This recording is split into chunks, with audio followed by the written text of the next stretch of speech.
Rusty, welcome to the Archers of Horror Christmas special. Yes, and it's a surprise episode because there's more than just doing a Christmas episode. We're in person together. We're in person. This has never happened in the history of Archers of Horror. And here I've invited you into my lovely home. And no, I'm actually in Rusty's house. Get the fuck out of my house! In New York, on Long Island, where we're both from. Yes, a New York visit. We took on diesel back in Montauk yesterday.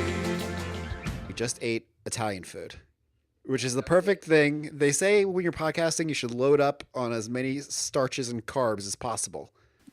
The way you wolf down those stuffed shells. I haven't had stuffed shells in a really long time, and my Aunt Maureen used to make them, and Aunt Maureen's dead, so this is my only opportunity. I think you ate those in less than 10 seconds. I agree with you. Mamma mia! Rusty, what is your favorite Christmas song? My favorite Christmas song, it's a song you definitely know, and I think we've listened to it before, but Do They Know It's Christmas by Band-Aid. Do they know it's Christmas time at all? I heard that they did a remake of that song. It's terrible. And do you have the record in your hand I now? do. I'm showing you the record right now. Wow, I did not know this was the plan.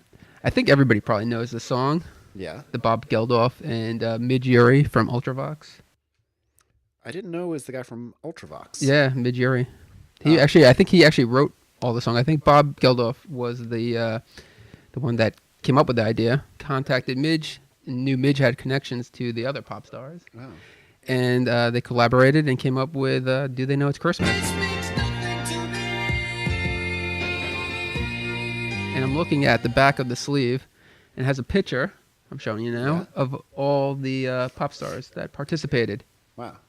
And there are some super groups, and like who we have Spandau Ballet, Duran Duran, George Michael, Bananarama, Status Quo. All your favorites. Is it true that the part that Sting sings on, he says the word Sting in the lyrics?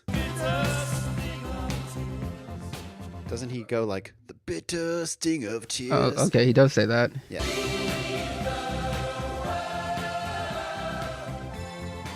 Do you remember the music video for this? Not It was at one all. of the biggest draws to me as a kid to see. It Never was seen like, it.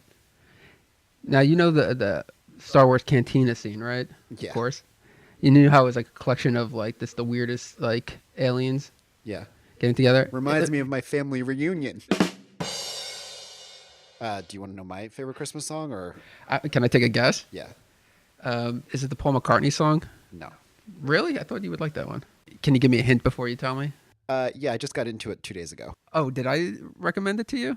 Shit, I think you were playing it in the background. Is it All I Want for Christmas Is You? I love that song, and I relate strongly to its message. But no, it's a song that goes, Christmas.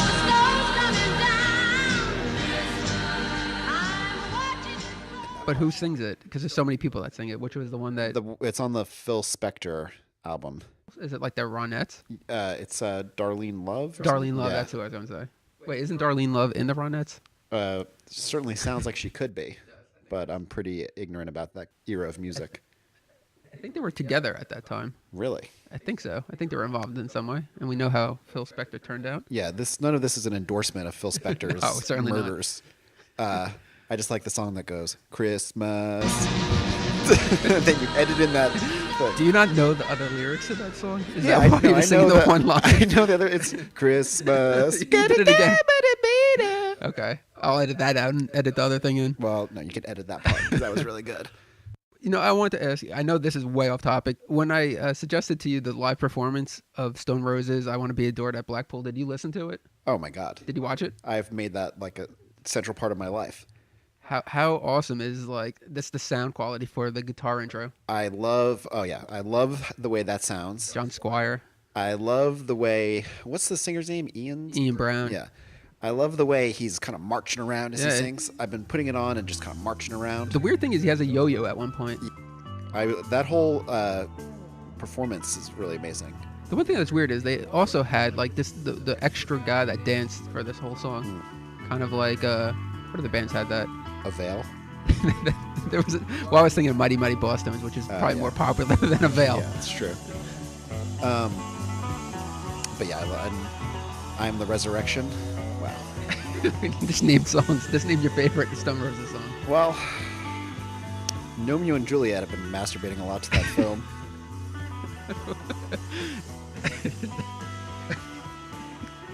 Is that just Well, random? and that's the Christmas special, everybody. Thank you for coming. And Well, I think we should start off by saying what we're talking about today. yep, we had a choice here. In the planning of the Christmas episode, we were going back and forth between Christmas Evil and Silent Night, Deadly Night, both Arrow standard DVD releases, Yes. and we decided on Christmas Evil. And what led us to select Christmas Evil? Because I think I showed you the box to both of them. Yeah, I looked It was at a the back toss-up. of the box, and I have to be honest. They look the same. They look exactly the same, except the art was a little shittier on the back of the Silent Night, Deadly Night box, and I said, it's Christmas Evil, baby. Now, before we start, do you regret that choice? No. You liked? Well, how do you feel about Christmas Evil? I feel overall positive. I think there is a lot to talk about it. There's definitely a lot to talk about, but there were some issues I had with the film. Well, I'm sure. There's a lot of issues I had with the film. I mean, it's definitely not a perfect movie. I think the reasons I like the film are probably going to be different than yours. Ah, interesting. So before you want to start talking about the film, do you have anything else you want to say about Christmas memories? I just wanted to say Christmas. Yeah, I got some more Christmas memories for you. All right, well, set it up here. What are we talking about? What was your best Christmas gift? My best That you can Christmas remember. gift. I don't know why this one really stands out for me. In the year 1989, I'm going to guess. Ooh, that's late. That's a late Christmas gift. I remember I got like almost all of the Captain Power toys, which I think were like on clearance, but Wait, what's Captain Power? Captain Power was It sounds shitty. well, It sounds like those like I dollar thought it store was toys. cool. I thought it was cool.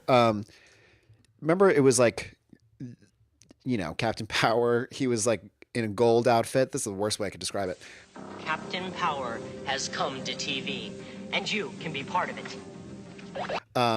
There were these planes and they had like light gun technology, like photon or laser tag, and you can shoot. Okay. I'm the just thinking that you're planes. saying 1989, but you were like 12 by then. No, I was not 12 by then. Please don't exaggerate my age for the podcast. With the guns, did you shoot like was it like laser tag with Yeah, toys? you would have like, you could shoot each other planes. Not that I ever had someone to play with. So you just set it up. Yeah, but there also were videos, kind of like Action Max, where you would. Like the light gun from NES? Yeah, exactly. That's actually a pretty good idea for a toy. Yeah. Was it popular? Because I do not remember that. It was not popular. It was considered to be a pretty cool toy, though. And there's a documentary that I saw on YouTube.com about Captain Power and about the creation of the series, which was allegedly pretty well written and had some heavy hitters involved. When you say series, it was a TV show? Yeah, there was like a live action TV show that sort of integrated this light gun technology into it. And so you could bring your planes to the recliner in the morning and shoot at your television. This is Captain Power. I'm closing in on Dread. Yeah. There's definitely more playability with that toy, especially if you didn't have friends. I don't know. But I remember the night before, my mother, I'd gone to the EAB tree. Do you know the EAB tree? No. Wow. And you But live where- on Long Island. I know. What's the EAB tree? Where was that? It was by a bank. I think it was on Hempstead Turnpike. It was kind of like the Rockefeller Center of Long Island. See, I always went to the fire department. But I liked going there, and my brothers always got so mad when I was like, we have to go to the EAB tree. And, In 1989, you still had a speech impediment. oh, probably. And so we'd go to the EAB tree every year and like walk around. And my mother, I remember her saying like, what present do you want the most? And I was like, Captain Power. And she was like, well, Santa doesn't always get you what you want. So, and I was like, oh, and I was convinced I wasn't getting anything. And then I got like every item of Captain Power. Was that like the last year you got toys, or how late did that continue? That had to be, that was like the last year I got toys, I think. Because I've been trying to think. In 1990, I don't think I was getting toys still. Yeah. 1990 was like, kind of getting turtles, but being like, well, I like the comic, so. I feel like you were probably getting into sports by then, like even if it was like as a poser. But Yeah, it was definitely as a poser. I was because I know we both had our fair share of Bonos and Michael Jordan stuff. Don't surf. That's what you think, dudes. Yeah, I really regret that. Did you really? Yeah. At the time? No, I wish that like I Cooler. You were more punk. yeah, I wish I like, I don't know, sports were never a natural fit for me, so I kind of wish that I was a punk from birth. I agree with that because growing up, I always saw like the outcast, like punkish characters, and I always wanted to dress like that. And once I got the opportunity to like really go out and dress myself, I went with the most mainstream thing you could think of and just wear Bonos and Air Jordan stuff. I remember being in middle school and talking about the absence, this is ridiculous, but of talking about like, we're basically describing punk. We were like, there's got to be another type of music that we like that's for people who are into like the things that we're into. And like, then we discovered it. Sure, there's a lot more punks than there was 4 years earlier, but there was also as many posers. I remember me, Garrett, and Foot went away to Maine, and we were all reading the Come As You Are Nirvana book. Oh, yeah. And The gateway drug. yeah, we took notes and made like a spreadsheet basically, and broke it in 3. And like any band that was mentioned, we had to like track down and figure out like if we should get into them. So many of those bands are terrible. So yeah, so many of those bands were terrible. What the fuck have you done? What was your favorite Christmas? What was your favorite thing you ever received? It was one that I didn't expect to get, and it's funny because I actually expected something better, but it was the G.I. Joe Mobile Command Center. Oh, I got that too. 1988, 87? 87 or 88. Yeah. But I think that was around the time that the G.I. Joe Space Shuttle came out, and I had my heart really set on that for some reason. Even though I think we all both wanted the USS Flag. That was like... That was never going to happen. That was never going to happen. But opening the box and seeing like the Mobile Command Center and not expecting it, it was awesome. Yeah. And of course, like as soon as I got it open, my parents had a Christmas party that year, and they're like, "All right, you can play with it later." And I remember just thinking like the whole time, I can't wait to leave just to play with that Mobile Command Center. Do you remember the prison it came in? Oh yeah, that was my favorite part. Prisoner secured. For some reason, I feel compelled to mention now when you sent me the box of G.I. Joes when I was on set in Minnesota last year. Yeah. A lot of crew people did not understand what was happening. This guy's a collector. Why did you open them in front of your crew? No, just like people would come to different hotel rooms for like parties and stuff, and no one was expecting when they came to my room to see a bunch of toys. Were they on your bed or dressed like you just had? No, set them up? they were on my dresser, and they're But I find that you have to have stuff around, or you're gonna go crazy. I think the weirder thing would have been if you played with them each time people came. Like if they were just like all propped up on your dresser, then it's like, all right, that's a little weird. But if they came again and they were like the elf on the shelf thing, they were in a different position. Well, I explained all the storylines to everyone. I was like, "Look at Testuo. They're like, why do you have a speech impediment again?" Did you keep all those? Yeah, Some of them are cool though. they are cool. I just wanted to say that I'm a nerd. I miss the late '90s Christmases. Kind of like first real girlfriend, like going to the mall. Yes, I remember going shopping with you for her. Going to the Disney store. Oh God, maybe those were bad Christmases. The worst thing about that was that you actually had to do physical shopping by going to these stores. Yeah, And when they were sold out, because for some reason back then everything sold out. yeah. So you had to go from mall to mall.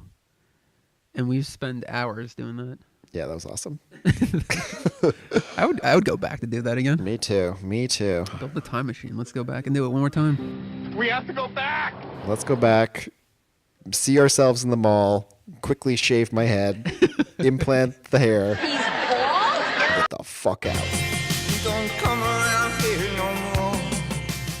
I will say that last year, You tried to hang yourself on Christmas. I was like, okay, I have to do something for Christmas. So I went to my brother's in Boulder, and it was like, fine. And it was like 3 p.m. And I was thinking to myself, starting to feel ill.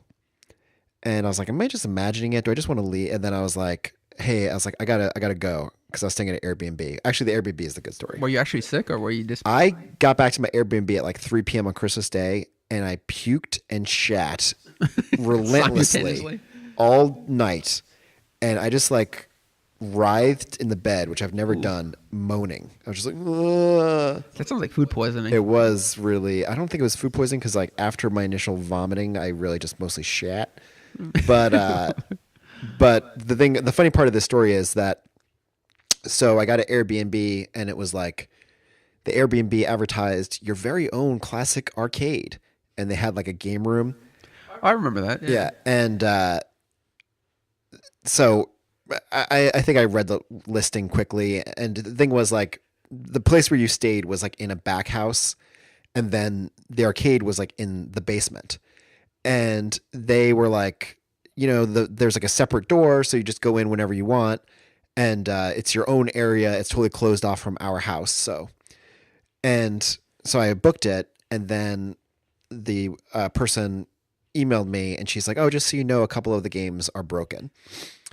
So I get there, and I, at this point, had like a MAME cabinet that we had at our company's office, and I so quickly got sick of every classic game. But I was like, I might as well take a look at the arcade. So I go to the basement, and, they've got like Gorf and... the cheap discount one. Yeah, they've got like they've got like Tron, not discs of Tron, but, the regular Tron. I plug in all the games, and every single game comes on like garbled, and every game is broken. None of the games work. There's a pinball machine that doesn't work. Tron doesn't work. There was like one game, I think the Popeye game, that I got working, and I was like, okay, this sucks. So then, I love that game as a kid too. So then I go to leave, and I can't get out of the door. Like the door that leads out of the basement back to the back house won't open. And then they were in Wisconsin for the holidays, the people who own the house. And the door to their house wouldn't open either. And I was just like, okay. So I texted the owner of the Airbnb, and I was like, hey, I'm locked in the basement. And she writes back, ha ha ha, yeah, we just wanted to give you an escape room experience free of charge with your stay. And that was all she said. And then I was like, ha ha, but really, how do I get out? I'm fucking trapped in here! And she's like, okay, lift open the thing and like pull it this way. This would not work. I could not get out of this place. And my phone was at like 7%. I didn't have the charger in there with me. I was pretty sure, like I went downstairs, I like assessed the situation. Like there was water, there was a bathroom, and there were a shitload, like several bags full of those Ghirardelli squares, those chocolate things. And I was like, okay, so they're getting back in 2 days. Worst case scenario, I live off this chocolate for 2 days, and then I'll be okay. Anyway, my brother had to come, and he helped me get out from my Were prison. you still really sick at that point? Or No, right this before? was right before I got sick. Oh, okay. So that was my arrival, like on Christmas Eve, and then Christmas went like that, and then, Oh, I wish I knew why. I don't think I feel well. Well, I think you're feeling the Christmas spirit, Skeletor. It makes you feel good. Well, I don't like to feel good. I like to feel evil. Definitely my most depressing Christmas when we did Christmas morning, like really quickly, and like my brother had plans. I think this was probably like in 89, 90. When was Game Boy big? Like 90? yeah, I think it came out 89. So this was probably 90. And he went off to a friend's house, and like my dad had to work that day. And my mom was either in a bad mood or she was just doing her own thing. So I was just like, was still opening my gifts and nobody was around. And I got like 5 Game Boy games. And I was just sitting in like my room playing Game Boy games, but it like hurt to play because I was like, it's not like, it didn't feel like Christmas.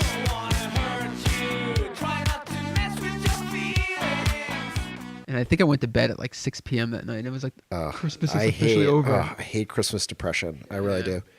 Christmas night, I always found very depressing. Yeah. Well, yeah, because the holidays It's like, over. it's all past. You're all just like, here we are. Yeah, it's always weird to, even though you like to look at your gifts all open under a tree. It really is all about the potential energy. Pure energy. Yeah, it's really about the build up. Like, there's nothing better than like the week before Christmas. Yeah. Especially when you're in school then. Oh my God. It's so Counting down those days. Yeah. Like the whole lead up was just so incredible. now it's Oh. now it's miserable. Yeah. I remember Well, I'll tell you a depressing Christmas story. Are you ready for this one? I don't want to tell the entire story. I'm going to cut out some parts that are just a little too bad. But 2009, I was like, I don't want to even acknowledge Christmas. I was like, I'm not going to acknowledge Christmas at all. And I told my parents, I was like, I don't want to wake up early. They were living in Brooklyn at this point. I was like, I don't want to wake up early. You know, let's just be casual about Christmas, please. And Christmas morning, there's a knock at my door, and I was like, leave me alone. And my dad opens the door, and he's got my mother in the wheelchair. And I was like, what is it? And my mother's like, he's having a stroke, about my dad. And I was like, what? And my dad is like, wow. And I was like, That's fuck I never heard that. me. So then I got up, and I mean, it's hard to describe how in situations like this, I don't know, your mind, like time changes, you know? And so it felt like it took me a really long time to figure out to call 911, but I'm sure it was like seconds. But the funny part of the story is that, you know, call 911, the paramedics come, and okay, this is Christmas morning. Paramedics come. I was like, all right, my father's having a stroke, so, you know, take him away. Very casual about Take him away. He's ruining the mood. Get him out of here. And the paramedics turn to my dad, and he's like sitting on like the bench with his like arms folded, and they're like, "Sir, are you okay?" And he's like, "Mm-hmm, mm-hmm." And he's like nodding, and they're like, "Do you feel ill?" And he's like, "Mm-mm," and like shakes his head. He's like, "Nope, nope." And no, it is funny. And they all the paramedics like looked at me as if they were like, "What the fuck, dude?" And then I was like, "Dad, where, you know, what do you do for work?" And he's just like, "Zibada, bazibada, badibada." And then I was like, "Okay, now can you take him?" And they're like, "Okay." So then like they take him. They're going to the hospital. I'm like following behind, and I remember calling up my brother. And my brother answers the phone. He's like, "Merry Christmas." And did you have to engage before you broke the news? No, I was just like, "Sorry, but I'm about to." We had been through all these medical emergencies before. I was just like, "Sorry, I'm about to ruin your Christmas." And he's like, "Oh God." And yeah, that was, what a journey that was. First of all, at one point, the doctor told me, they were like, "Oh, you should unplug your dad from life support. He's like not waking up."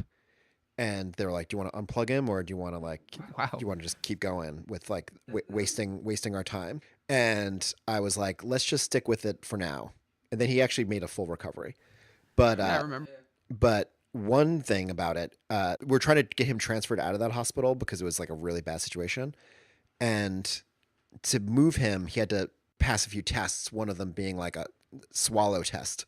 But the crazy thing was, like, you know, when you're in a hospital for 2 months, like he was going in and out of like being in like a good place.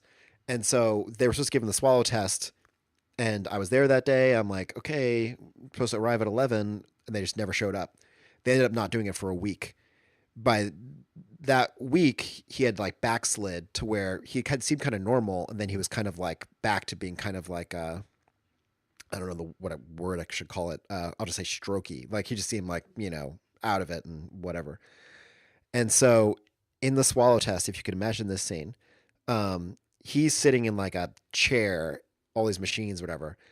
I'm in like an observation room, like almost like the police, like watching like a interrogation. And there's like a microphone. There's like a microphone, just like the microphones we have. I'm picturing the scene from Soylent Green, like when Saul's like in the room before he gets put under, and like they're all watching. People. Soylent Green is made out of people. But this is another comedic part because, like, I knew my father was going to fail this test at this point because he was like barely seemed conscious and aware. And they have a microphone like this, and they're like trying it, and they're like, he's not doing it. Like, they're like, say words of encouragement. And but I knew that he was going to, so I was just like, come on, Dad, you can, come on. Do it. I believe in you. Chew the food. That's my boy. Yeah. Oh my God. Come on. Do it. Do it! Anyway, Yes. I gotta get back on track. So Christmas Evil. Christmas Evil. 1980. Do you want to say anything about the crew? Yeah. I didn't research this. You were doing research as I was attending to a house problem. Yeah, Rusty had a flooding issue. Oh gosh. And I learned a few things, which I'm going to tell you. That the director has never worked again. Oh, he's probably listening to this. He did seem like a cool guy. I got to give him that. He was amped up. You're implying that he was on speed? Yes, definitely. He was definitely. It was like a slam. That interview we watched. Yeah, that was weird. That was like a 1990s MTV promo. It reminded me of in Reality Bites when they like recut Winona Ryder's documentary into being like an MTV thing. That's like what that interview had the vibe of. What was the director's name again? Lewis Jackson. Oh, okay. And produced by Ed Pressman. Another Ed Pressman, Ed French, Getty Watanabe. These are my boys. Ed Pressman, tons of credits, huge career. I was trying to remember where I had a big memory of him from, and it was from the documentary Lost Soul, the making of the island of Dr. Moreau, which... Putting everyone to sleep with. Nobody's seen that movie. No, they have. They have. Who's seen Island? Please tell them that I am God. Wait, is it based on the island of Dr. Moreau? The 70s? What's it based on? It's the making of the Marlon Brando, Val Kilmer, Dr. okay. Moreau, and all the things that went wrong. I was thinking of the one with, what's his name? Michael York? Yeah, no, it's not that one. Okay. Although I am probably the only person who was going to say this, that I watched the documentary with a friend, and then right after she was like, let's watch the original movie. Like after, it actually is not as bad as kind of the documentary makes you think it is. Did we see that in the theaters or no? We did. I almost feel like, when did that come out? 90. I don't know if I saw it in the theaters with But you. if it came out on Christmas Day, I think I saw it on Christmas Day. Didn't we see Big Lebowski on Christmas Day? Yeah, we also saw The Postman on Christmas Day. I can't believe we were excited to see that. I can't believe I'm telling the world that I saw The Postman on Christmas Day and had a poster before it came out because I was like, it's going to be really good. You actually had it hanging up going into the basement in your house. Yeah. It was like hanging on like kind of the ceiling. You had to get up there. Like the stairwell yeah. ceiling, yeah. When you had guests over, that was their introduction to like, is this guy cool? Let's say. I remember Ron Richards from Muddle, who does some kind of podcast now. So hopefully this shout out, at least he'll subscribe to the podcast. He was coming down for like, I think a basement show I had. And he like turned to me. He's like, hey, it's okay to be post-apocalyptic stuff, but that's ridiculous. Was that after the movie already came out? No, that was before. I was like, so he knew? He had some insight? Yeah. Wow. He was like a year older, and like that really made a difference in one's intellect at that point. That poster was even horrible. Nothing was cool about that. It was the most uncool poster in every way. I know we lost Tom Petty this year, but that cameo is even horrible. Yeah. That's like the only part of the movie I remember. He's like, aren't you famous? He's like, I used to be. I know you. You're famous. I was once. Sort of. What other crew can we talk about? Oh, yeah. Okay. So that was director, Ed Pressman, producer. Sally Menke, who she was like the assistant sound editor on this. She became Quentin Tarantino's editor from Reservoir Dogs all the way up through Inglourious Bastards, maybe? Didn't you just tell me she died too? Yeah, she died on a hiking trail that I've been on a lot, and I've always imagined like, what did that look like? Slip into a ravine or something? Some say it was a werewolf. No, it was like it was like 115 degrees, and like I think she like got dehydrated. Like they found her in like a ravine. So I've always kind of been like, how did that look? How did it look? Well, how did that develop? I mean, like, did she like she kind of just got dazed? She kind of wandered off, or she was kind of like, I'm gonna catch my breath, and then kind of like slid off. I read the details of somebody that was in like 115 degree heat. How you just go crazy? Oh, like yeah. You start hallucinating. but the person like wandered around in circles, but they kept thinking they were going straight, and you just keep going in circles. It looks like you're about to laugh. No. But the other thing is like they were so thirsty that they were drinking sand. So just like picking up sand and just drinking it, thinking it was water. I don't like sand. I thought you were going to say the story that you love involving my father when on the famous Grand Canyon hike that multiple times took place. This was not the time. I was there once and it was totally normal. But there was one time my brothers were convinced that my father was near death. And they were like, he's like, I'm fine. And then he just started eating toothpaste. And they were like, what are you doing? He's like, no, this is good to eat. And then they were like, you're eating toothpaste. And he's like, what? Was he severely dehydrated? Yeah. Did he have to get airlifted out of there? No, but that was definitely discussed. At least he had the mintiest breath. Probably, yeah. That's true. A surprising cast member. Who? The woman from Home Improvement. Oh, Patricia Richardson, who I didn't recognize at all, but you apparently were attracted to her. I was. She briefly slaps a kid, and I was like, that is the wife I need.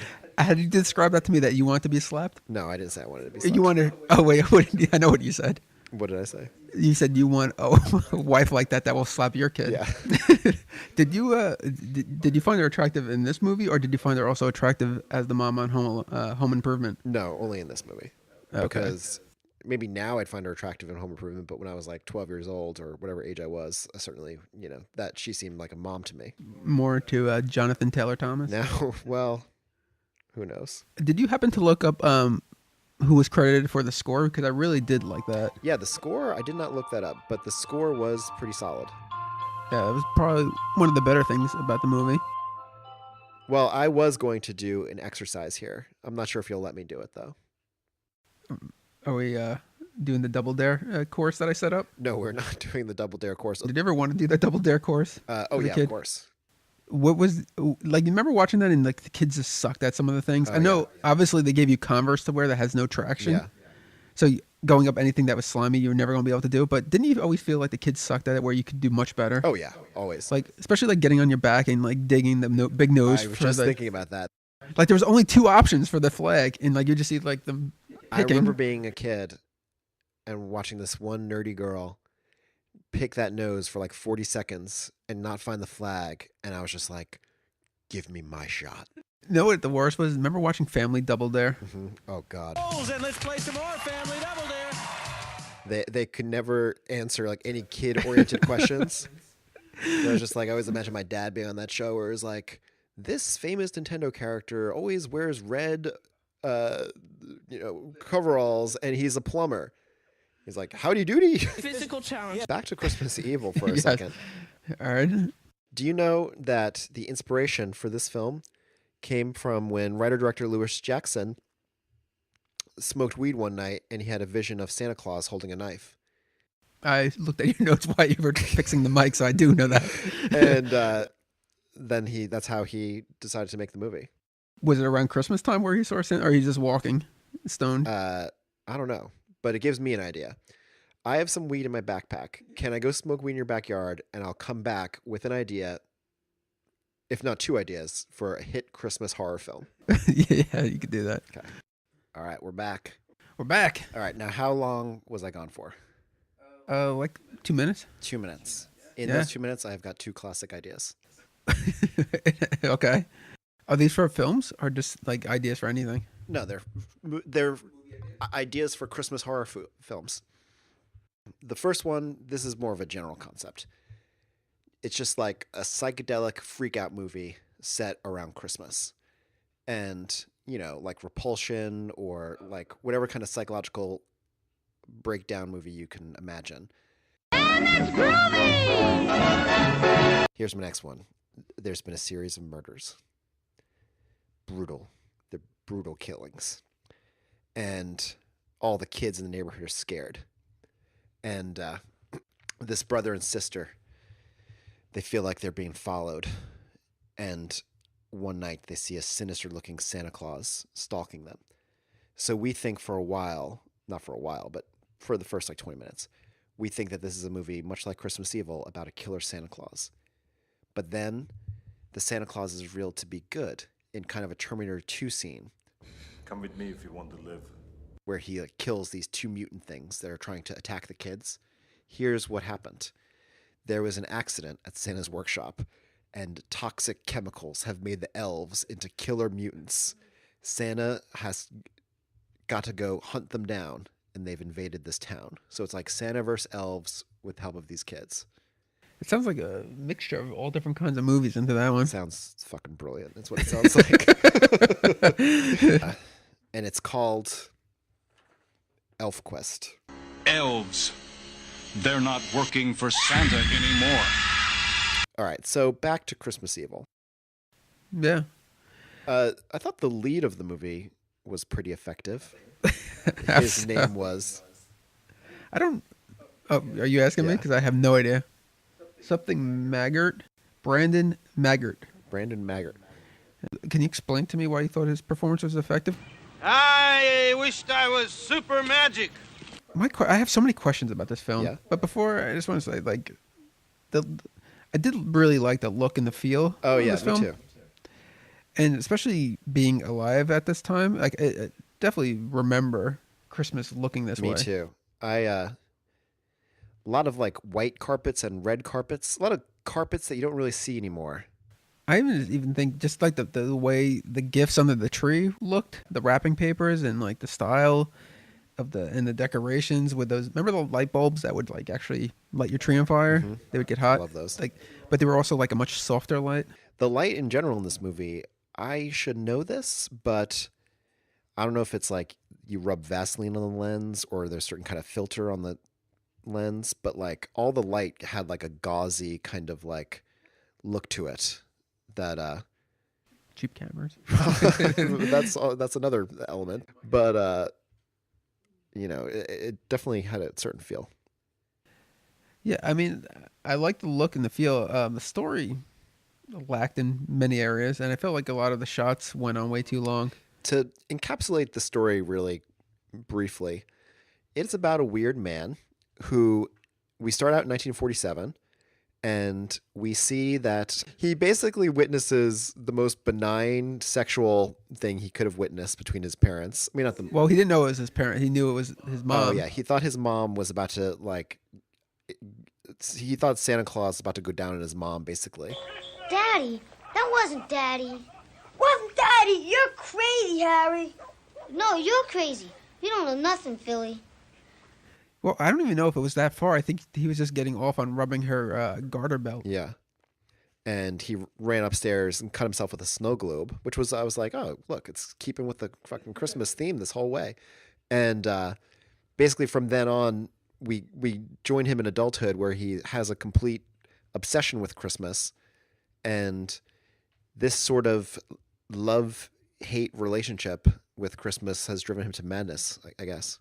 Yeah, he's not really that evil, though, because his heart, he still has a good heart. Yeah, his heart is really in the right place. Well, sort of. But he's also killing people, but kind of jerks. But I think, yeah, the people he killed, like, kind of had it coming to them. Well, he antagonized them. Ain't nobody got that coming. But, like, he did have, which was bizarre for an adult, but he did keep a logbook of the kids that were naughty and the kids that were nice. And the kids that were nice, he was especially fond of. Susie Lovett. Such a sweet baby. Yeah. Borderline pedo way. Actually, the original title was You Better Watch Out, right? It's very similar to Better Watch Out. I think the recent original film. title was... And it was also called Terror in Toyland for a period. Terror in Toyland, and yeah, You Better Watch Out, yeah. Yeah, so he is obsessed with keeping a list of the good kids and the bad kids, which made me think, did you ever, when we were little, you would hear about people getting a lump of coal for Christmas? Yeah. Did you ever hear of that actually happening in real life? Well, remember the novelty? They would sell the lump of coal and you put, but I never heard of anything like that. Happened to my mother. My mother once got When a she lump was of a kid? coal for Christmas as a kid. For being bad? Yeah.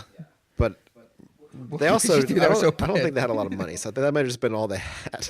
It was like a good gift. Keep you warm for the night.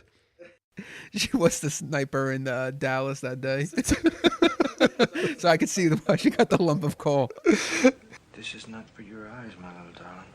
You know what I just want to say? Remember in the 1947 scene in the beginning? There's a scene where the mother and the two kids, which is Harry, who's the lead in the film, and his brother Phil, they're watching Santa, which is their father, lay out the presents, that was all a dream, right? No, because it was weird cuts. That was that real. real? That was real. They were watching. Why did it cut where like he disappeared and then the kids, the family disappeared, and then they were all in bed again? Oh yeah, but then didn't he say something to the brother to the effect of that made us think that wasn't a dream? I guess so, yeah. But there was Santa before he like laid out the gifts. He was going through a series of rituals that they laid out for him. Yeah. You know the classic like milk and cookies. Yeah, this was a different set of rituals.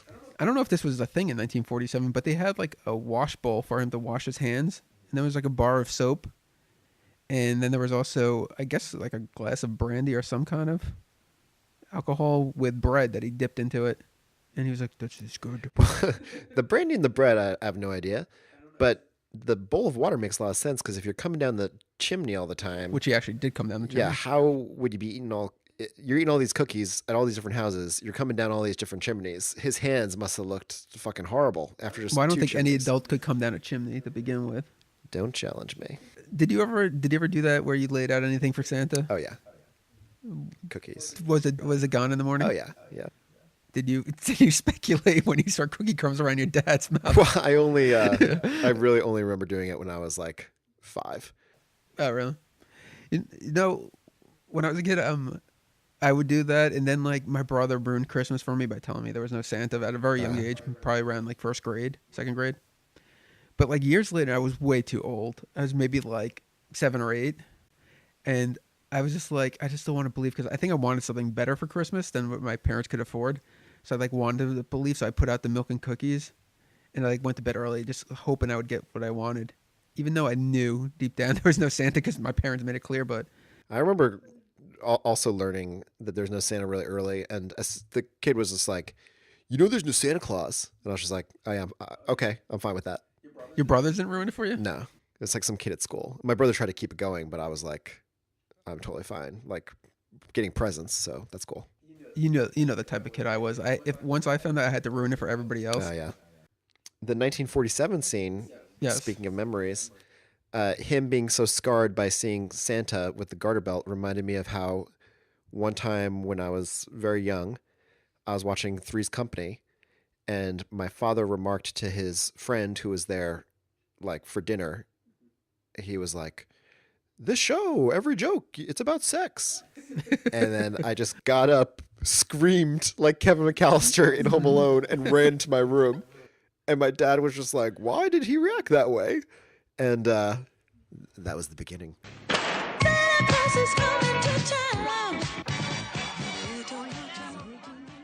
Christmas Evil. Basically, this whole film, except for one scene that I can think of, 2 scenes, one scene, is from the perspective of the killer.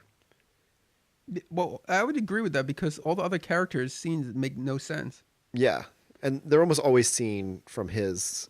I mean, I guess there's the scene where he leaves like the catering hall, but he's always either looking in the window. The cop scene was the only one that I thought was totally not from his perspective. Well, he wasn't in the lineup, right? No, like that was totally like other characters running that scene. Yeah. But here is my question Do you for think you. maybe it was all a dream, like he was just delusional? No, I think it was all real. So you think he killed those people? Yeah.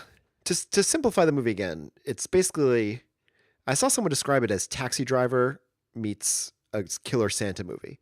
So basically the way that Travis Bickle goes from being a lonely taxi driver to being like a, assassin / murderer, like vigilante. This guy goes from being obsessed with Christmas to being like a Santa / slasher killer. And so it seemed like Harry was always kind of off.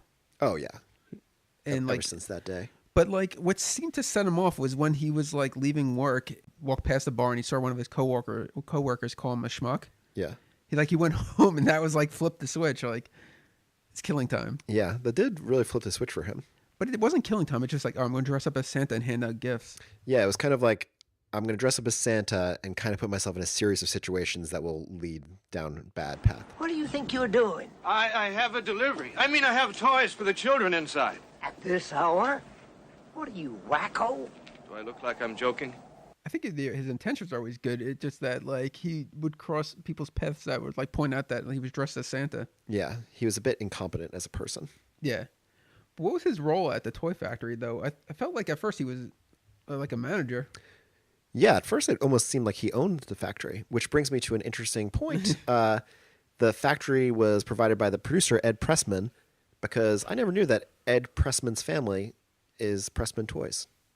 What kind of toys? What was our popular? Mostly board games. A lot of popular board games. The first game that they made was they popularized Chinese checkers in America. That's crazy.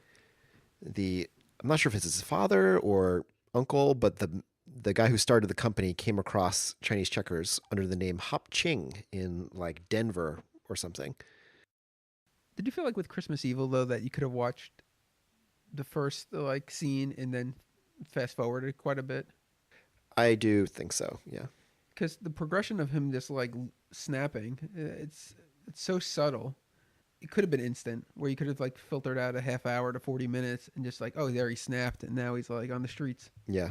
Instead of like somebody calling him a schmuck, or like somebody's like, oh, modern day Santa, where's your reindeer? Traded it in for a van.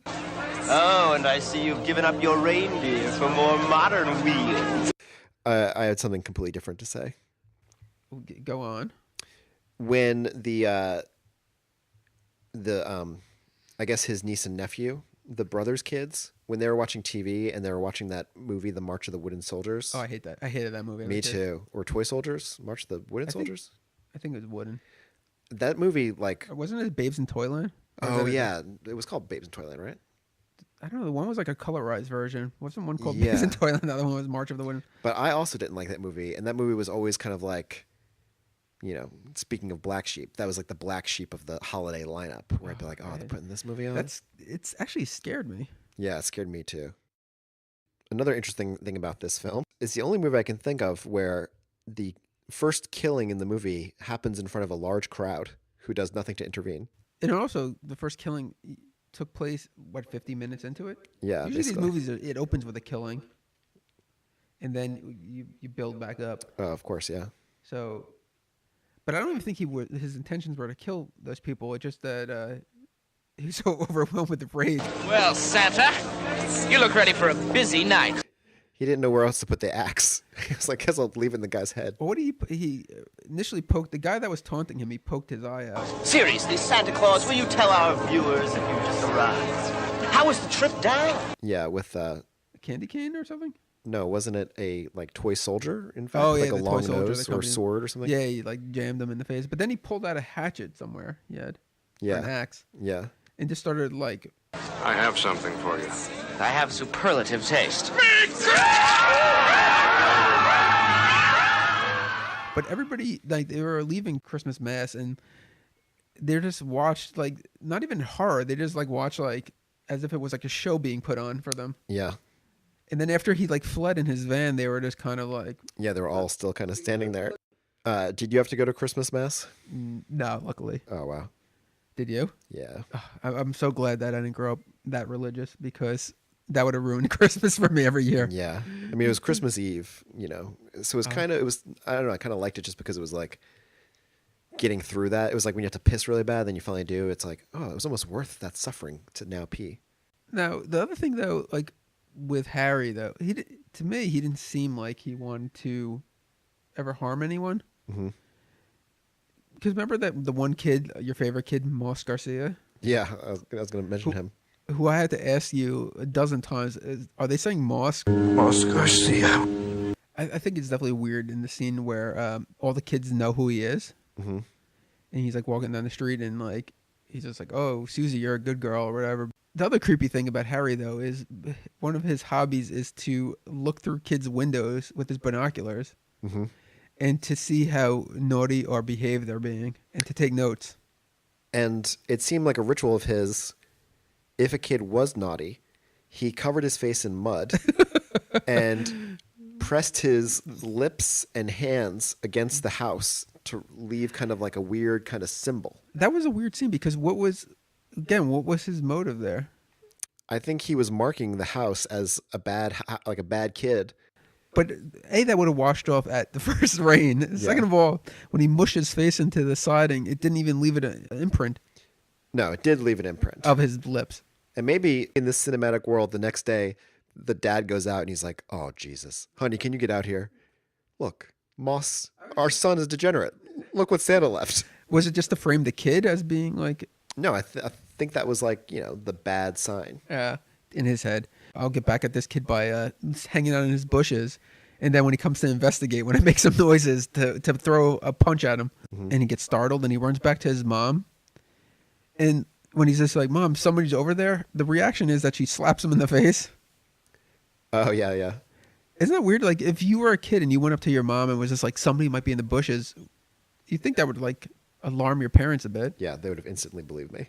The world was so full of danger to them. They'd be like, just one? Especially he had the fucking the weird van too, driving around in. Oh yeah, the van, which then kind of takes on the significance of being like a Santa's sleigh. There's a sleigh on the side. He's whipping the reindeers as he's driving it. And but another Moss Garcia moment when Harry is walking down the street and like all the kids are like waving to him, and he's like, "What do you want for Christmas?" Oh, that was me. And they're all like, "I want this, I want that."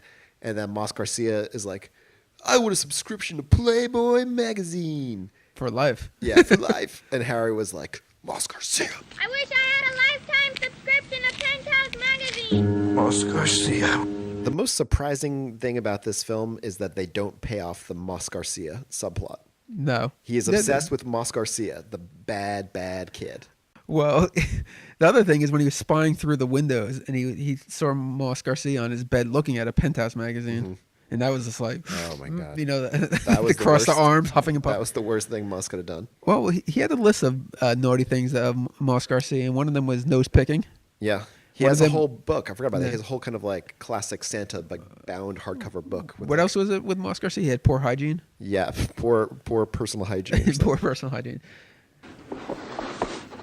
Moss Garcia throws rocks at dogs, uses profane language, picks his nose, impure thoughts, negative body hygiene. Oh, can you tell everybody your fun Moss Garcia fact? Oh yeah, so that Moss Garcia, I Googled him and I saw that there is a guy who makes interesting looking mixtapes of videos, and he does it anonymously and goes by the name Moss Garcia. He's Banksy. Yeah, exactly. He's like a lesser known Banksy. While you're saying that, I got distracted by the pun that's on the DVD case. Mm-hmm. Did you say it? I can't read that from here. What does it say? He'll slay you. I love it. You love it. He didn't really slay anybody, though. He killed very few people. It's more like a drama. He had some morals to him, because when he was handed a knife, he actually threw it down. How can you be so lazy and selfish? Oh, but the other thing, you know what I want to say about Moss Garcia? Wasn't Moss Garcia, remember when after he steals all the gifts all the toys from his factory? Mm-hmm. And he goes to, like, New Jersey, and he's just like in this remote area, and he's filling up a sack with dirt to give to Moss Garcia. Mm-hmm. Why did he have to go to such a secluded place to get dirt? But did he ever deliver that sack? Yeah, remember he put it outside the door. Oh, okay.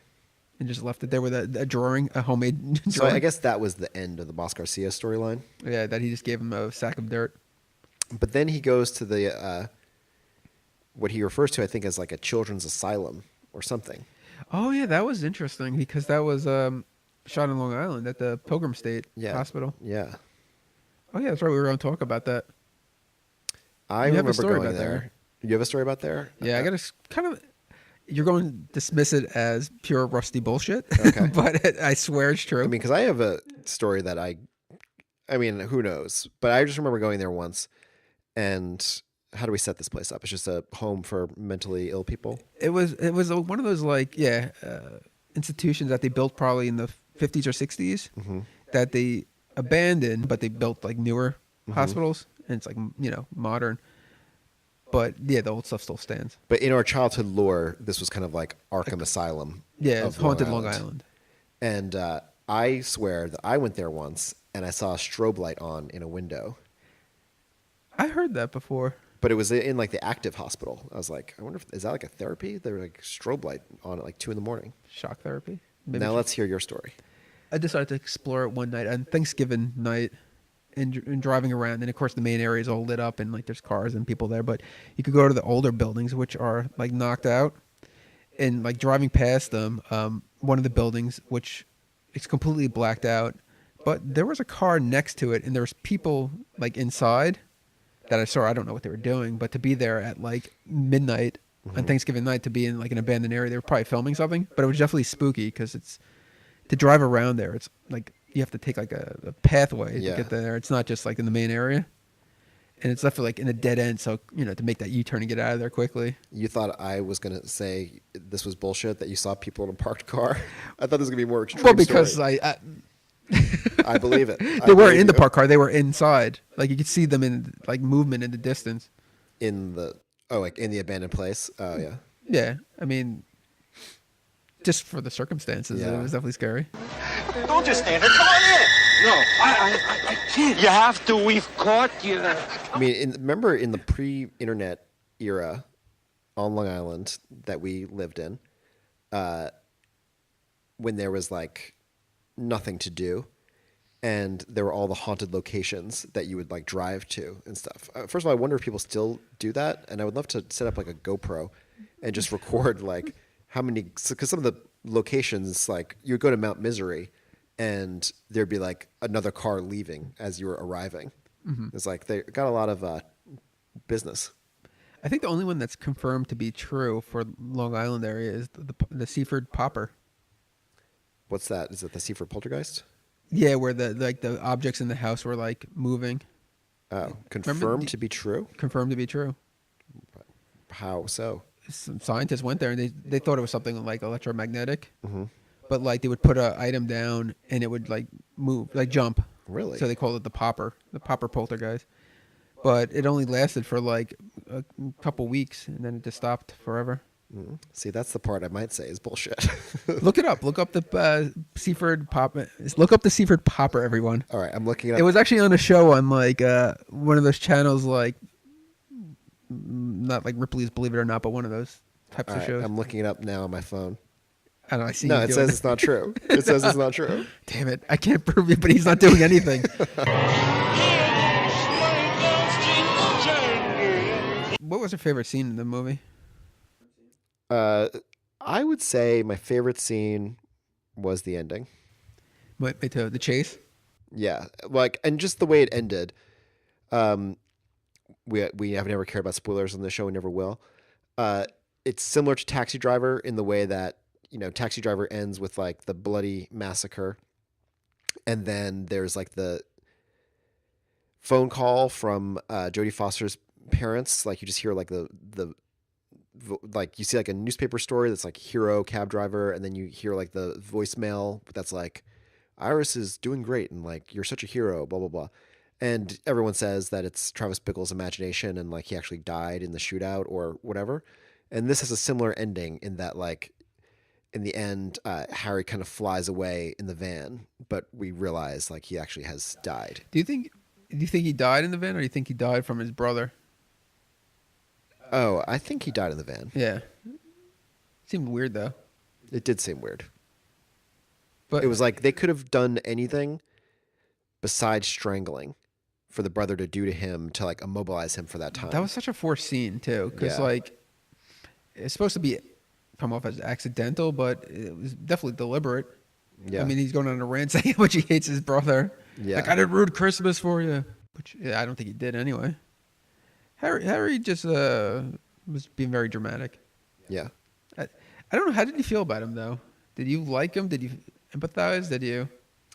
I guess I empathized a bit, and I didn't dislike him completely, although I easily could have.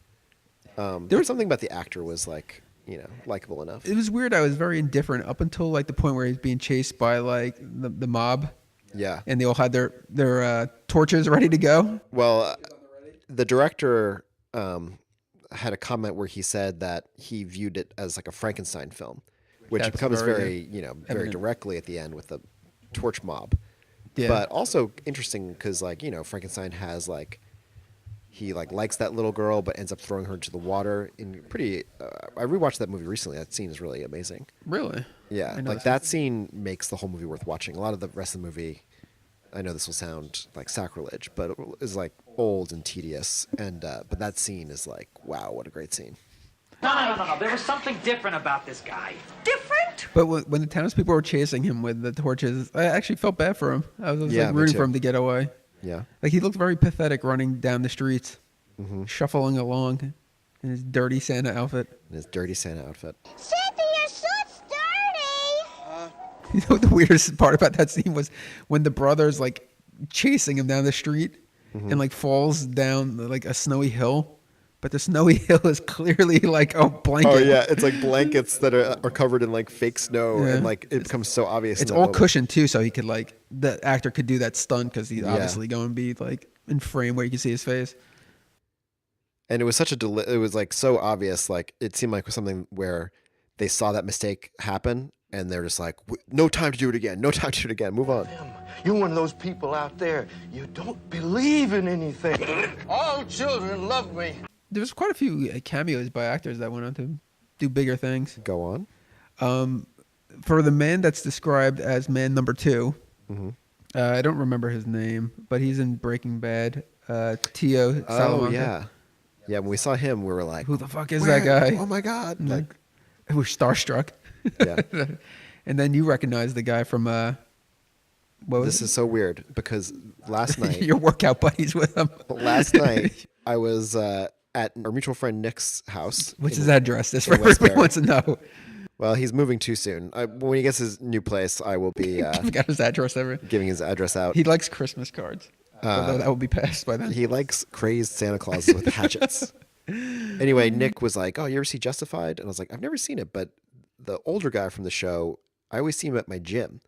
And then in this movie, he appeared, and I was like, "That can't be the guy from Justified I mentioned last night." So now, next time, I literally see him every week. I think you should approach him. I want to just be like, "Hey, I saw you in Christmas Evil," and I wonder if he'd be like, "No one ever says that," or if maybe he'll say, "People say that all the time." That guy has a huge body of work. He's been acting steadily since the 1980s, like doing like 15 projects a year, and that's the one you're going to cite him on.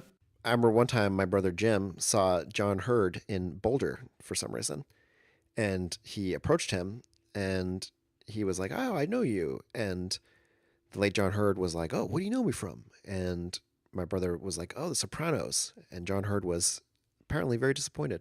What movie did he want to be known from? Chud, he said. that was Chud. He said, "Chud or The Seventh Sign, or get the fuck out of here." And then he passed away. I really must go now. I mean, I can't tell if this has been a brief episode or not because our episodes are just all over the place. But I would say, I don't know how much more I have to say about Christmas Evil. Do you have anything else to say about Christmas Evil? No, would you recommend it though? I would say actually yes. Really? I think I liked it more than you, and it definitely like. Well, granted, my house was leaking, so while we were watching Yeah. it.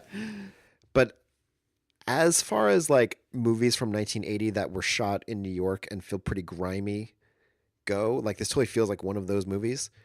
And it was kind of just an interesting take on a slasher movie. It's kind of thing I like more thinking about it, where I'm like, oh, it's kind of cool. The guy becomes crazier and thinks he's Santa Claus, and he's kind of sympathetic and then kind of not.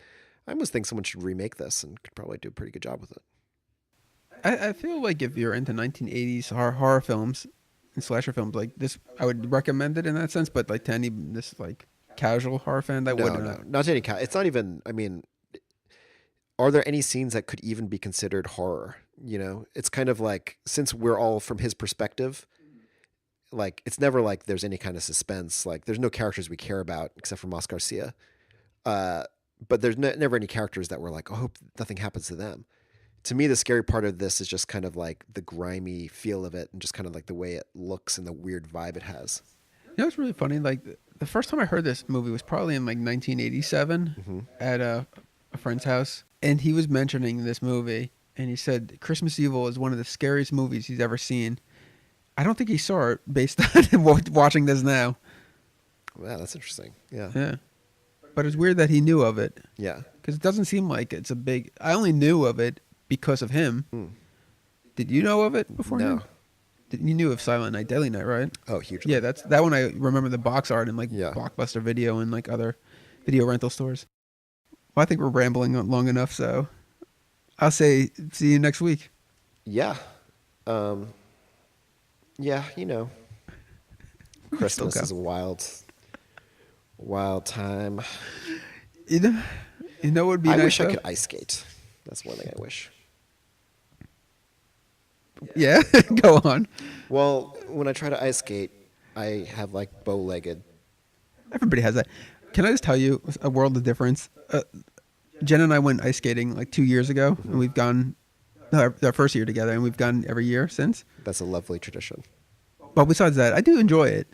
But the key to being a better ice skater, buy your own skates. Really? Rentals are the worst. Oh. I bought my own skates, and I'm awesome now. Really? I mean, that actually, I'm not going to buy my own skates, but it's a waste of money. But that does make a lot of sense. I figure I got good skates. I spent like $140. But like to go to a place by me in rentals, it's like $30 a visit. So in like 2 years' time, I'll be caught up. Hey. It's not bad. That makes a lot of sense, though. Like, I bet if I was into ice skating, I would laugh at people who went and got rental. I'd be like, that's ridiculous. That's like going to film a movie and you just randomly get the equipment. I guess that's actually what does happen. Do you think when you're driving me back to the hotel, can we go past the Amityville Horror House? The Amityville Horror House? Yeah. It's basically I know where it is. It's basically it doesn't look like what you think it looks like. No, I'm quite an expert, as a matter of fact. So you think it looks the same, or you know it doesn't look the same? No, I know what it looks like now. Are you getting out of the car? No, I don't think so. You want to wrestle on the front lawn of the Amityville Horror House and get arrested? For the record, I would never take a photo or anything. I just feel I should go by. Pay my respects. He's giving me quite the look. I have no choice in the matter. No. I'm blinking SOS. Torture. I'm doing the Vietnam live TV blinking Morse code for torture. If I was in that situation, I would just joined the Vietnamese. If they would have me. They would have you over for dinner. If I could be in a command position. They'd be like, this guy is too weird. They're like, tell us everything you know. I'm like, I'll do one better. I'll join if I can be a general. You know they're so organized, they would not want you. Yeah. You know what you'd be? You'd be the guy that would just be like, see the enemy over there, just charge at them with no weapons. I'd say that's a good place to end it. Yeah, me too. All right. But now, I want you to remember to stay good boys and girls. Respect your mothers and fathers and do what they tell you. Obey your teachers and learn a whole lot. Now, if you do this, I'll make sure you get good presents from me every year. But if you're bad boys and girls, your name goes in the bad boys and girls book. And I'll bring you something horrible.